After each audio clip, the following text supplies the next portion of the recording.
In June 2020, nearly 300 years after his death, the infamous Edward Colston statue was toppled and thrown into the Bristol Harbour by Black Lives Matter's protesters. But who is Colston, and why did he suddenly become relevant again? Keep watching to find out.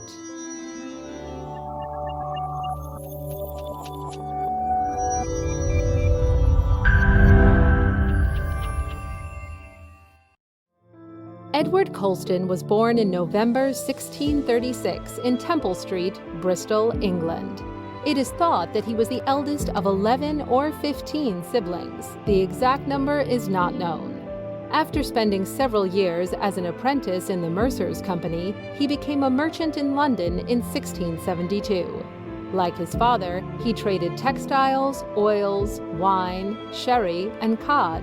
He became a remarkably successful merchant with trade relations in Spain, Portugal, Italy, and across Africa.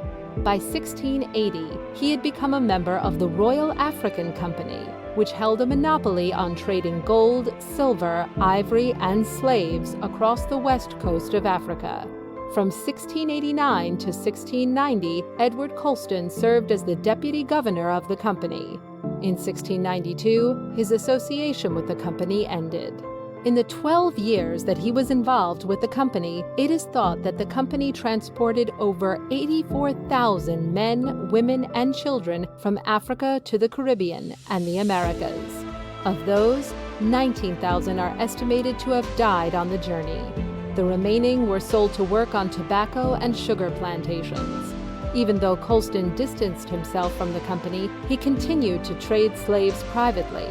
He retired from his business ventures in 1708 and was the Member of Parliament for Bristol from 1710 to 1713. Colston never married and did not have an heir. For this reason, he donated a large amount of his wealth to charities and supported and endowed several schools, houses for the poor, hospitals, and churches in Bristol, London, and other parts of England. Due to his philanthropic works, several buildings in Bristol are named in memory of Edward Colston. In addition to 2 roads and a regional bread, there are also several statues and stained glass windows made as memorials for him. Since at least the 1990s, there has been increasing recognition of Colston's role in the slave trade and growing criticism of his commemoration. In 2017, the charity that manages Colston Hall, a music venue in Bristol, decided to drop the name of Colston. Though there were over 10,000 signatures against this move, the charity went ahead and renamed the concert venue.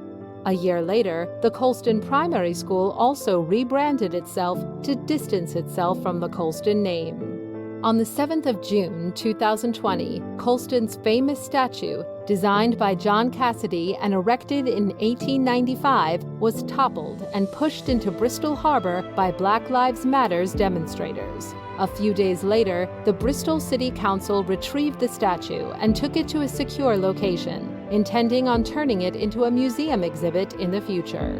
Though we don't condone acts of vandalism, the event was a much-needed reminder of the disgraceful involvement in slave trade by numerous wealthy English aristocrats, including some royals. Did you find this video informative? Be sure to show your support by liking the video and subscribing to the channel so we can continue bringing you great new videos every week.